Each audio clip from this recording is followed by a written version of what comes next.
Yeah, so in our last class, we had covered a decent amount of topics, right? In the previous discussions, we were talking about system testing, and then we looked into integration testing, FITs, and other stuff in the previous discussions, and then we talked about your these non-functional testings, and where we had a discussion on all these stuff, where we looked into your performance testing, and then the load testing, and then we looked into the scalability part. We talked about the reliability part. We talked about the stress testing part, and your interoperability testing as well. And then we talked about localization, where we said that okay, once again we look into this particular part in detail. And then we said okay, we'll also talk about something which is called as I-18, and which is your internationalization testing. Then we saw the services and the experts required for this particular tasks. Then we looked into your the experts and the skills and responsibilities required by those in this particular thing. And then we have like we had a discussion on the functional testing, where the system is under test. We talked about your design or the architectural verification, your business vertical testing, and all. We saw this particular thing, and here we are going into details about these particular thing. So to start with, what we have is we have like design or the architecture verification. Design, everyone is well aware of. Okay, what basically a design is? What basically a design is?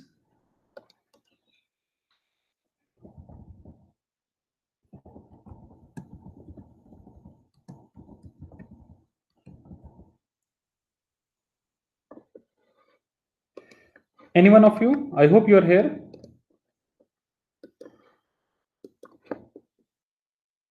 I hope you're here.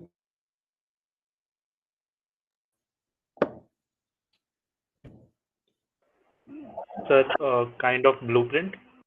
Kind of blueprint, okay. Almost correct, but then what basically the architecture is?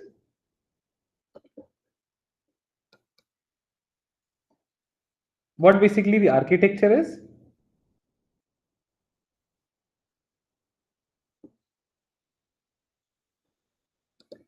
Now, let me confuse you further.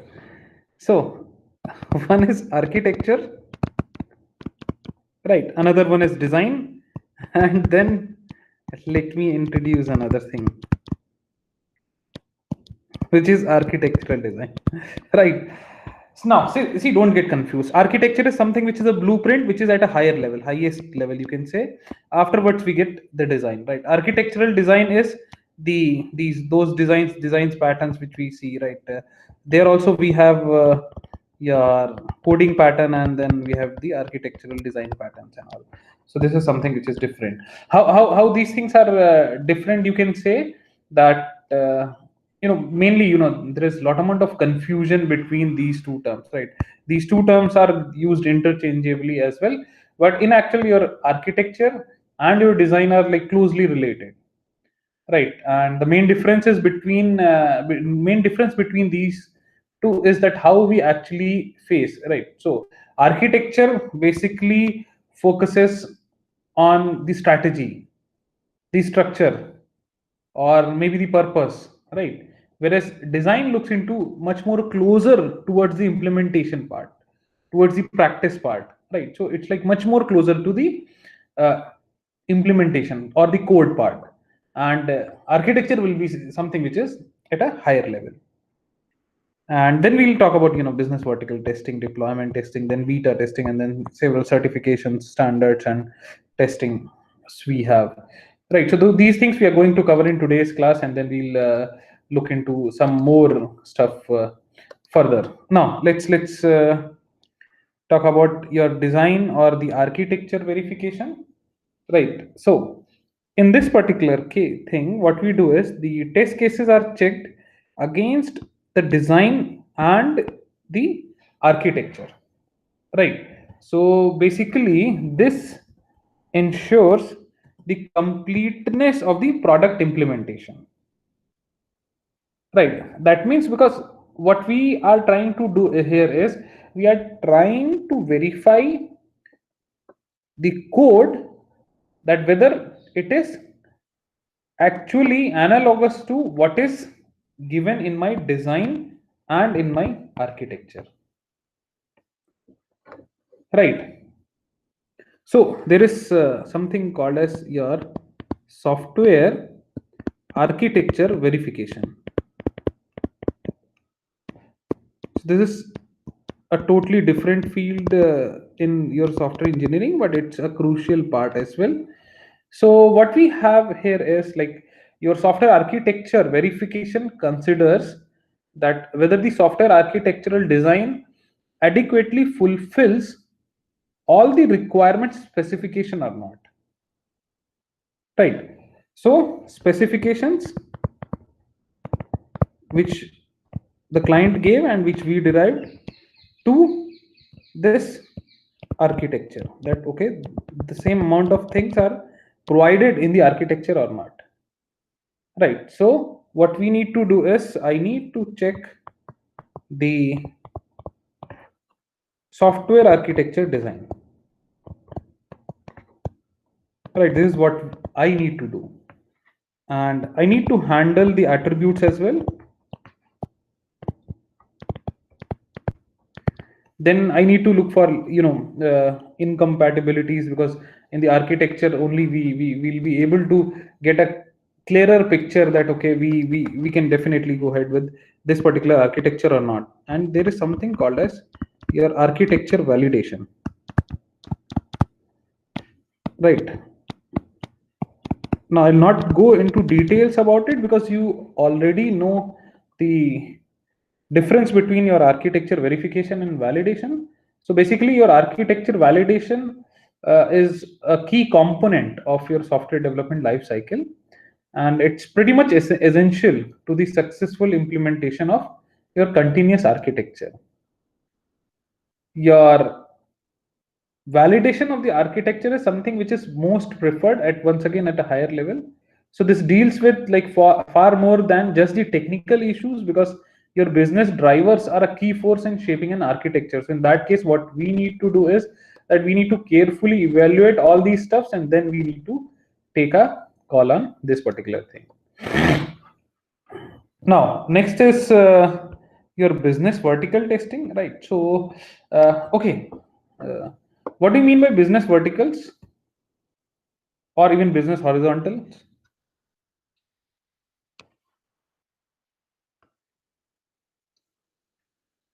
What do you mean by business verticals and business horizontals?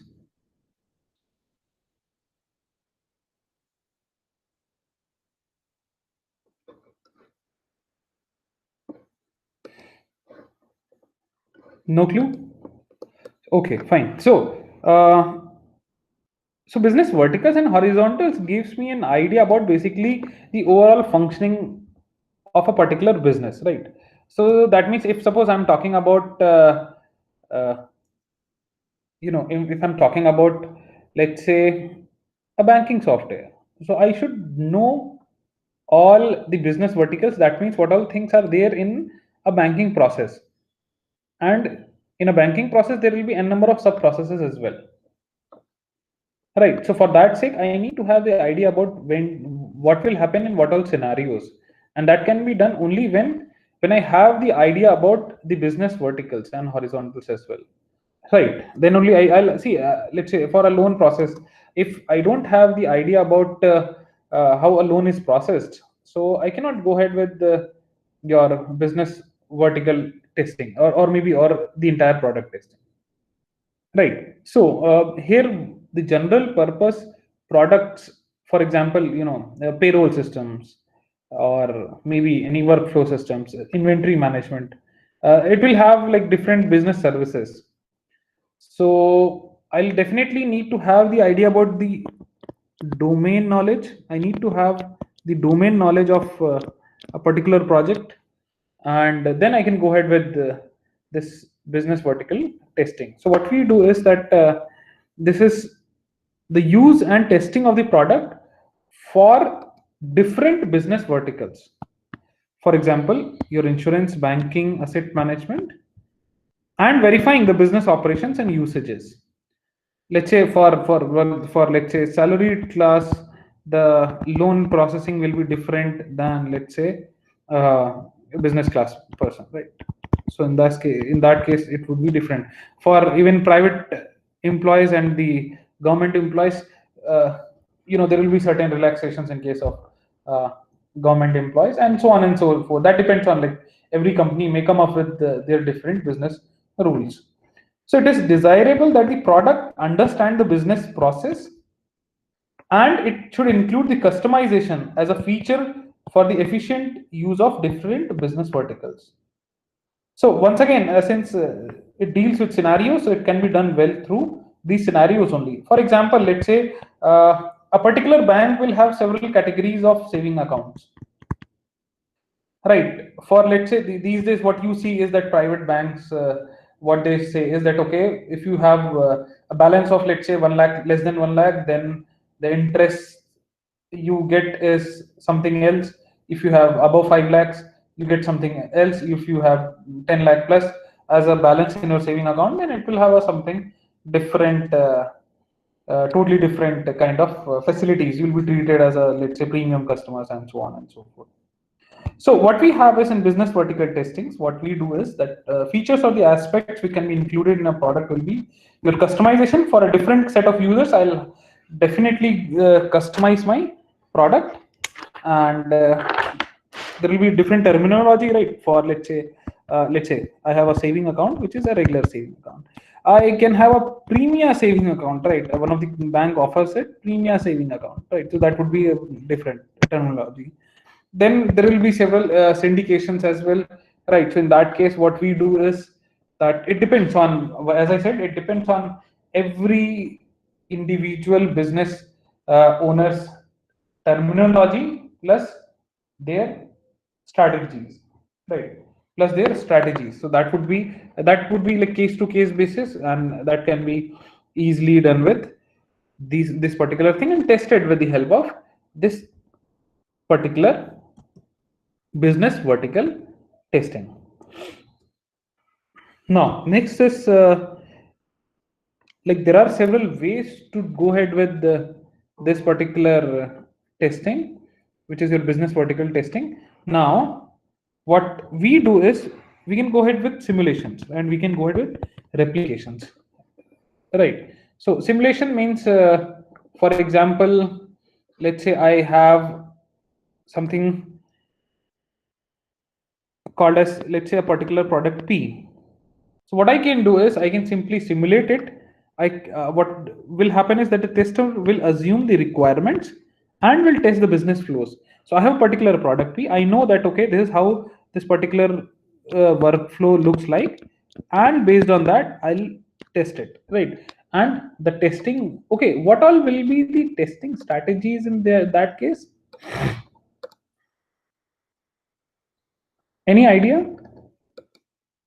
What all will be the testing strategies in that particular case?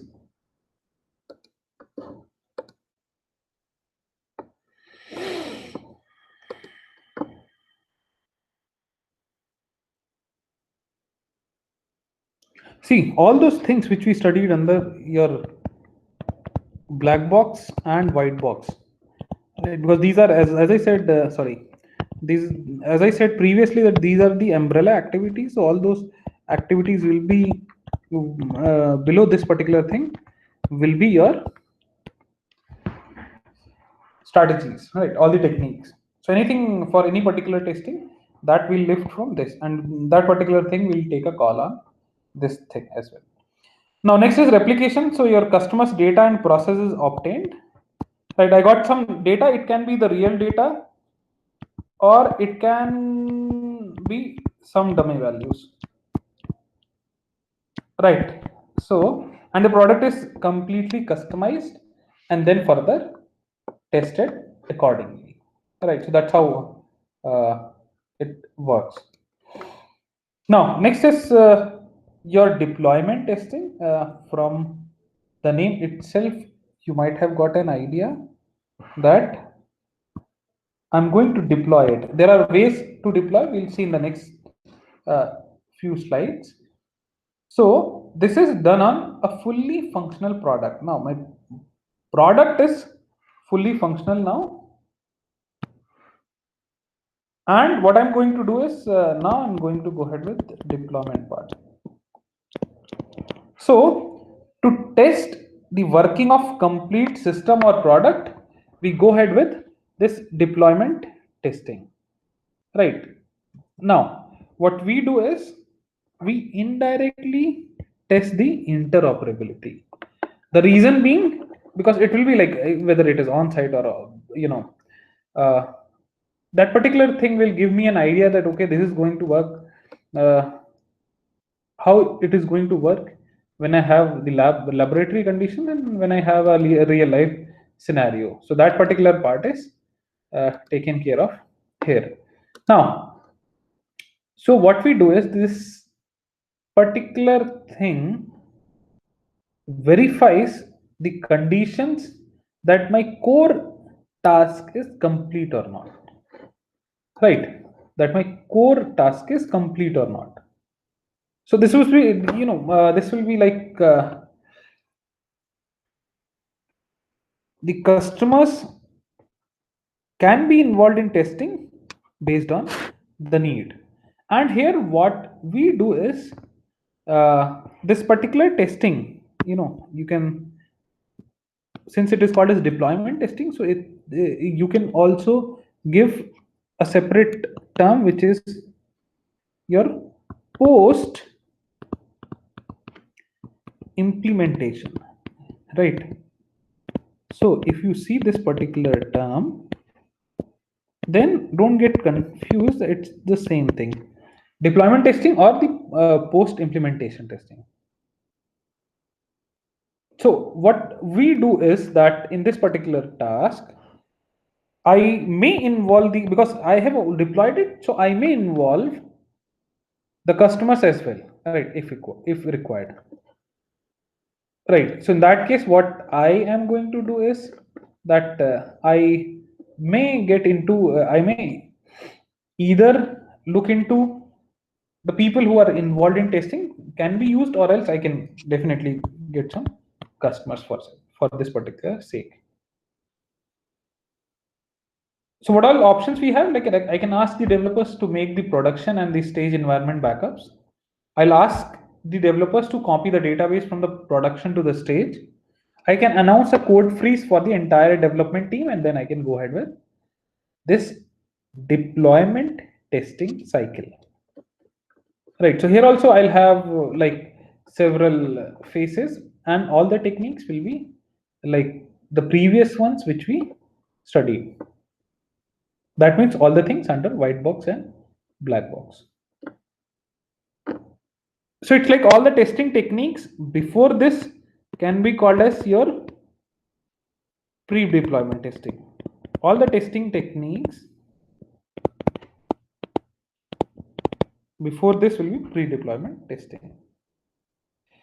So two things we have, like as I said, we have like offsite deployment testing and we have on-site deployment testing, right? Offsite and on-site deployment testing. In case of offsite deployment testing, what we have is that the deployment testing, which is done on a product by the product development company at their own workstations, in order to ensure that customer deployment requirements are met. So it's like if I'm a developer at my location, at my premises, at my workstation, I am going to go ahead with the deployment testing just to get a feel that, okay, once again, see, here also we are going to rely on the scenarios, right? But yes, it will be on my own workstations or the servers.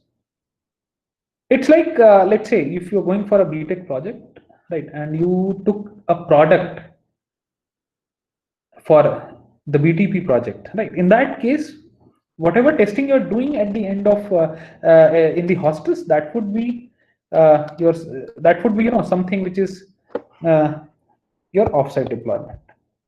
And the same thing if I'm taking towards the system, which is like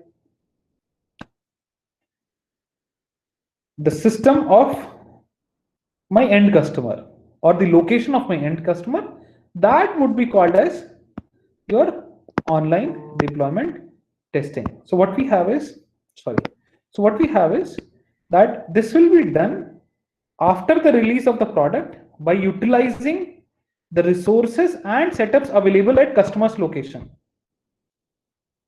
Right. So it is like you are done with your BTP project, you have tested at in your hostels. Now, during the presentation, you are in one of the lecture halls, you are doing the installations in that particular system, and now you're going to give the demo. Right. So that's something which is, your on-site deployment. Now, there is a point to ponder that, okay, your on-site deployment testing can be called as your user acceptance testing, or UAT. In short terms, it is called as UAT. Or right. So what we can have is like the on-site deployment testing can be your testing done at the customers or in the end users location, like for which I was building the app, this particular product. It will be on their servers, it will be, or maybe on clouds, but testing from their systems. So that would be your on-site deployment testing. Any doubts up till now? Any doubts up till now? Yes or no? Or you people are busy in watching election results or something else today? No, sir, no. Yeah, okay, okay. Or you're busy with the orientation processes. I hope you're not involved in orientation, right? So second years are involved, right? Yes or no? Yeah, okay, okay, fine. Okay, coming back to this particular discussion, what we have is we have several stages of on-site deployments. So here also it's like these strategies are decided by your test engineers, right, and the test leads. So what we have is like in this particular case, what we do is the first stage will be like actual data from the live system are taken, and the similar machines and configurations are mirrored, and your operations from the users are rerun on the mirror deployment machine, and we go ahead with intelligent recordings in order to observe the overall functioning. Then your mirrored system is made live system that runs the new product, and your regular backups are taken from the time mirrored system becomes live. So that's how we go ahead with this particular thing. That okay, I took the real data from the end customer, right, for which I've come up with this particular application, and then what we do is that we take a call that okay, let's mirror it on a separate system. If everything works fine, then I'll bring this particular thing live.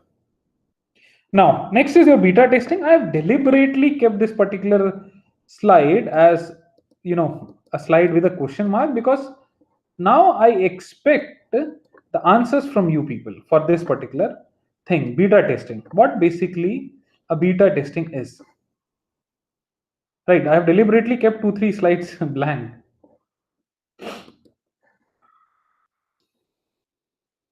What is beta testing? You release a early version of a product to the customer to assess their satisfaction level, and then if a Yeah, feature is yeah. So this is in some sense a kind of your acceptance testing only, right?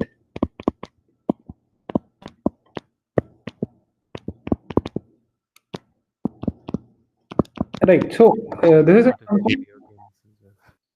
Sorry. We see this a lot in video games as well. Yeah, yeah, yeah. Several, several. You are recently GeoMart. I think it is still in beta version. right? So what we do is that we release it, we make it open to the outside world, and what we get is we get to know about the functionality, right? We get to, because now the users are using, right? We get to know about the usability. We test reliability in some sense in this particular part. We also look for compatibility part as well, right? So many times, Internet Explorer, you see a beta version of it, and this is something which will be done at the user side, because we release the product in order to get some feedbacks. So it cannot be a controlled activity, right? It cannot be a controlled activity. Reason being, now I have opened it for the outside world, so the only thing which I'm getting is whether end user wants to send some inputs, or wants to avoid giving some certain inputs for this particular case, right? So it's in some sense it's like open to outside world, and I cannot do anything. So beta testing is in some sense it also can work as a customer validation testing,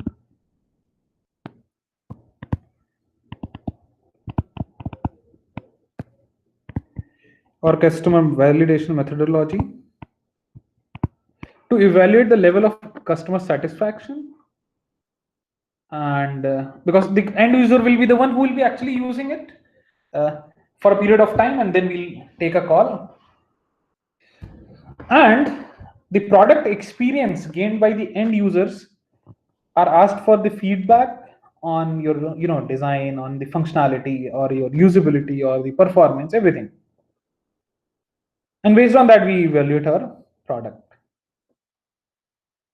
And this beta testing provides a complete overview of the true experience which the end user gains by using a particular product. So right, and we get to know the real world compatibility for a particular product. My product gets tested on a large set of platforms by the end users, and we get to know the problems my end users are facing, whether there is an acceptance of my product or not. That particular thing also we get to know by so this is something which is very crucial. So this beta testing is immediately performed after the alpha testing. So what I expect is that my product should be 90 plus percent complete, and then I can release it for beta testing. Now, as I said just now, that it is done after alpha testing. Now, my second question is, what is alpha testing?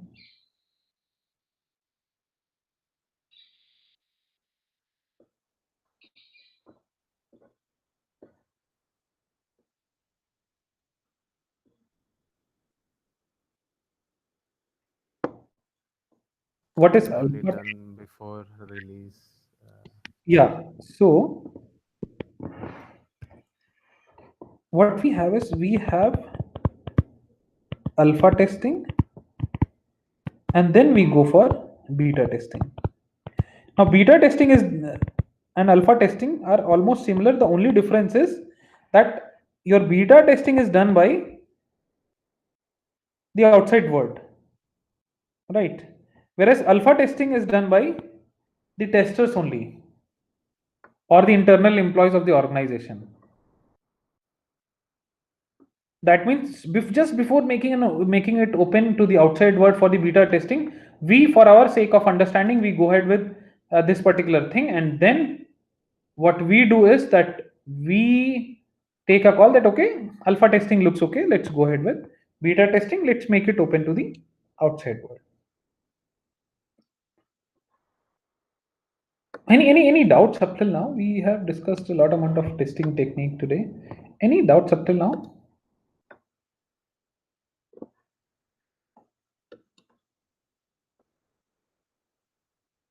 So does alpha testing include all the normal black box and white box?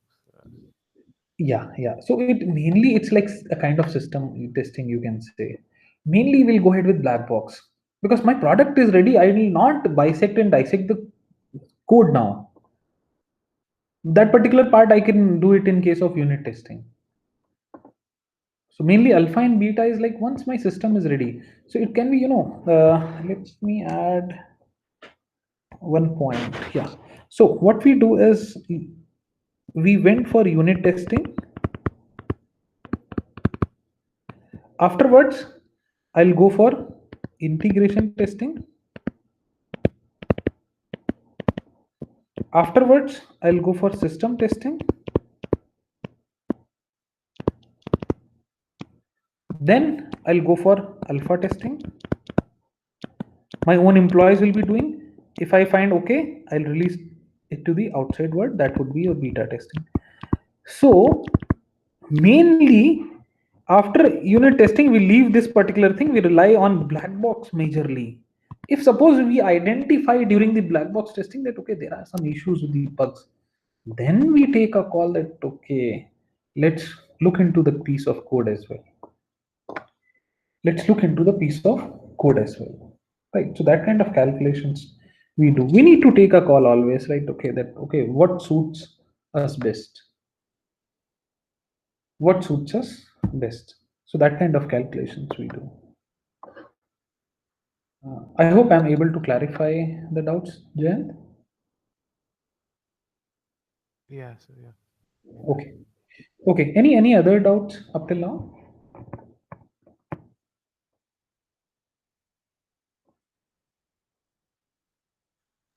Any other doubts? Okay, fine. Let's then move further. Now, yeah. Next is your certifications, standards, and testing for compliance. So here, what we do is that okay, we check that okay, these are some certain standards, right? And then whether my product is meeting those standards or not. That kind of testing we do. So it can be mostly the standards provided by SEI CMU, which is your Software Engineering Institute, Carnegie Mellon University standards, and then we have like several other standards and certifications which are responsible for providing a uh, quality products or right. So it's more into like meeting certain protocols which are predefined. That kind of thing we have.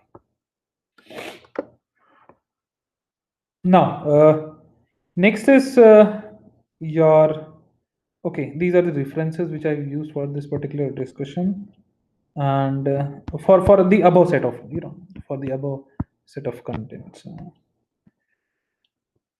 Now, next is your performance testing. Now, from the performance, what idea you get as far as performance is concerned?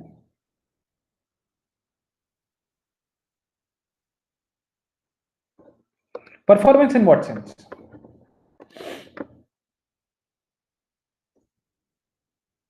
Depends on the product, maybe. Okay. So when we talk about performance, several things come into our mind, right? That means the time taken, or the response time, or your throughput, right? So what we have is that in order to evaluate the time taken or the response time or the throughput of the system to perform the required functions in comparison with different versions of the same product or a different competitive product, we go ahead with performance testing. So basically in performance testing, what we check is we check speed. We check response time. That's what we have discussed. Then we check the stability part as well, right? In a shorter span of time, whether I'm able to generate the output or not. Reliability, of course, I can add to it as well. We can take reliability separately as well. Then I can add scalability also, or you can take scalability separate as well. So all these things, what we do is that from the speed, I determine whether the application responds quickly. Quickly means within this stipulated or within the time span which is mentioned in my SRS document. From the scalability, what we try to determine is the maximum user load my application can handle.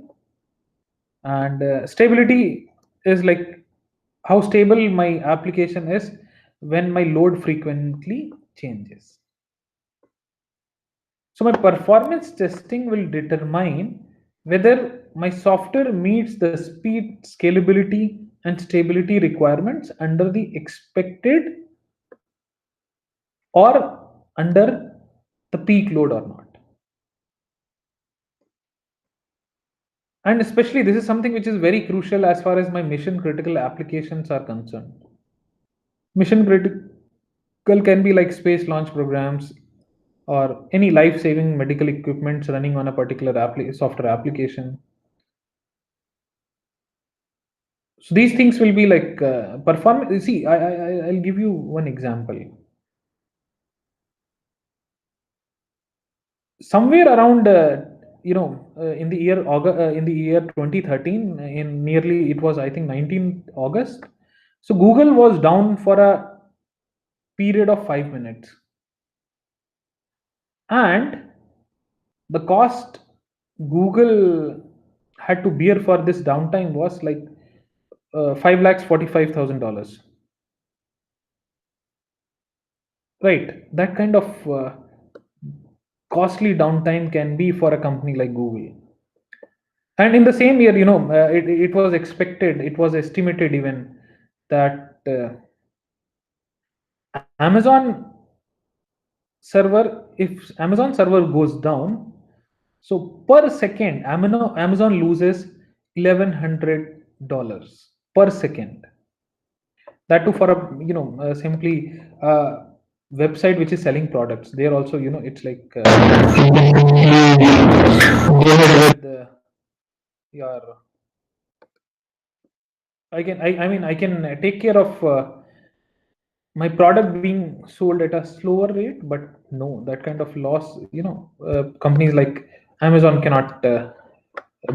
They cannot expect to have this kind of loss as far as performance is considered.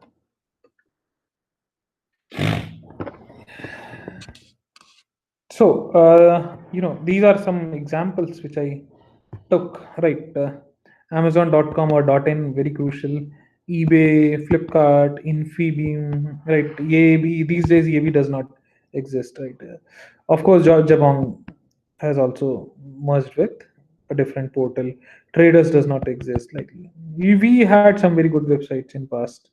Your letsbuy.com. Letsbuy.com was taken by once again I think Flipkart or Infibeam. So these portals, they cannot afford to have downtime. Now then we have like throughput and the response time as far as performance is concerned. See, by looking at the previous examples, we get to know that okay, this is something which is very crucial. So when we talk about performance, it's like not only throughput and response time. I can go ahead with load testing, right? That will give me the idea about the performance of my system. I can go ahead with stress testing. That will also give me an idea about the performance of my system. I can go ahead with spike testing, right? That will also give me an idea about the performance of the application. I can go ahead with volume testing, right?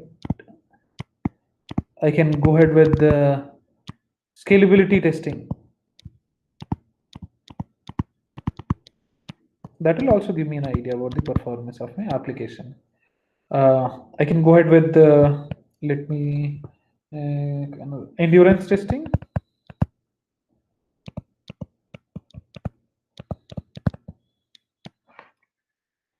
And then of course I have like throughput and response time added to these particular lists as well.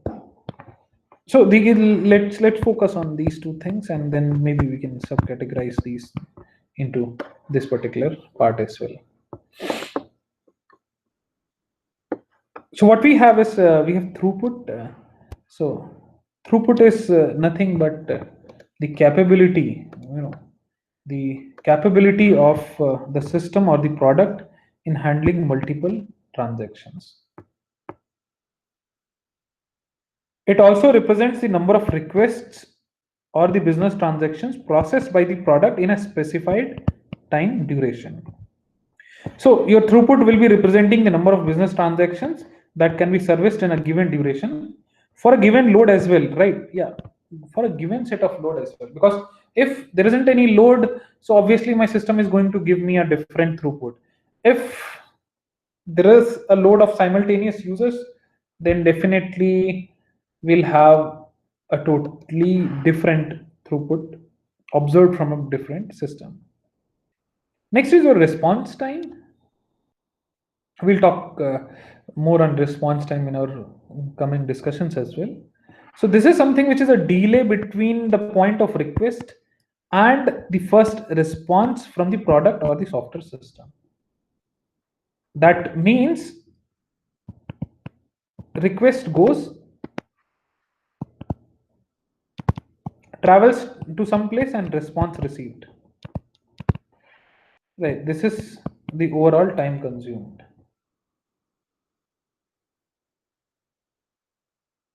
Right, this is the overall time consumed. And in reality, not all delay that happens between the request and response is caused by the product. This particular point will be clear in the next or maybe next to next slide, which I've added. So that will show you that the net response time is due to several factors. Several factors in the sense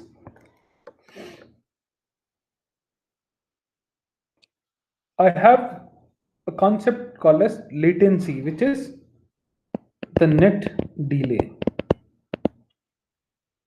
So the net delay is caused by the application, the operating system, and the environment. Overall, that particular thing contributes to your overall response time. So what we have is, let's say this is the system, this is the client system, right? From here, I am looking for an application. I have given a request, so it goes to the network, and via the internet, and then what we have is it goes to the web server, which further sends the request to the database server, which further responds back to the web server, and then I get, this is the request, this is the response or the acknowledgement, right? So what we see is that there is a network latency of n1, n2, n3, and n4. There is a product latency of a1, a2, and a3. So network latency n1 plus n2 plus n3 plus n4. Product latency is a1 plus a3, sorry, a1 plus 2.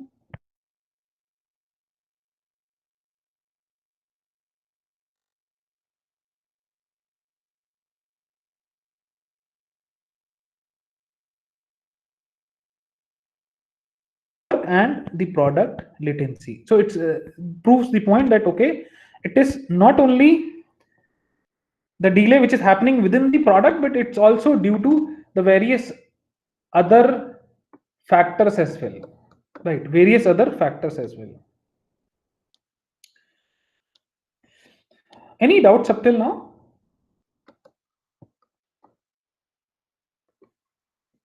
Any doubts up till now?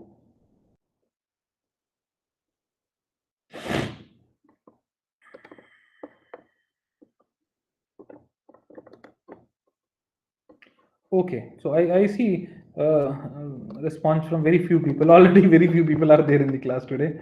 But anyways, so this was about the latency, and this is one of the example of a client server applications. Just to give you an idea that what all options we have, like within this, I have like Java servlet consuming JDBC OCI driver, then we have JDBC ODBC bridge driver, okay, not added eventually here. Then these things definitely we are going to consume a lot amount of time, and that would be, overall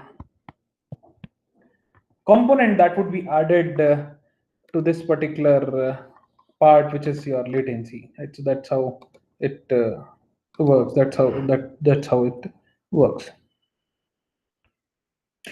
So now this is tuning is something which is used while testing a particular product. So this is a procedure by which the product performance is enhanced by setting different values to the parameter values of variables of the product and the operating system and the other component. So tuning will improve the product performance without touching the code. So what we do is we kill the background processes which are not necessary.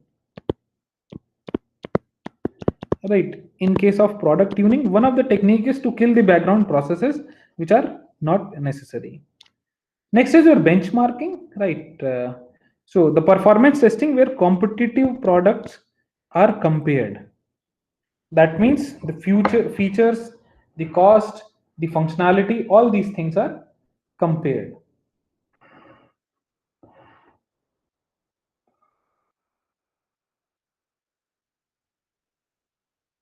Now, sorry, sorry. Now, next is your capacity planning. What it is actually,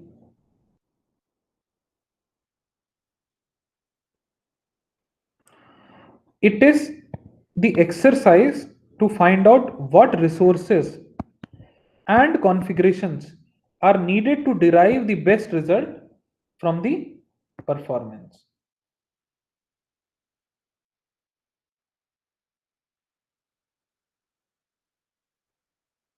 Right. Now, this is something which is my capacity planning. Now, this is the methodology for the performance testing.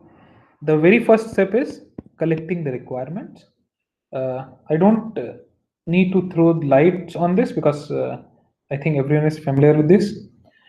Next is writing the test cases. Afterwards, automating the performance test cases, then executing the performance test cases, analyzing the performance test results, go ahead with performance tuning, I'll go ahead with performance benchmarking, then recommending the right configuration for the customers, that is your capacity planning.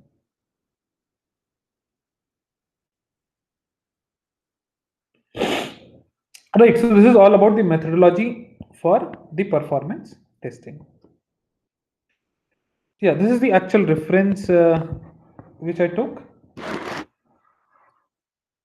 You can check all these contents from this particular reference as well. So this was all about my performance testing. So next one is your user acceptance testing, and maybe we'll start this in our next class. So let's take the doubts session now. Any doubts up till now?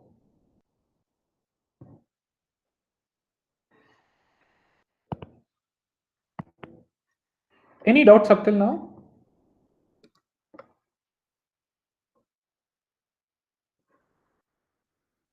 Okay. Fine. Okay. Done.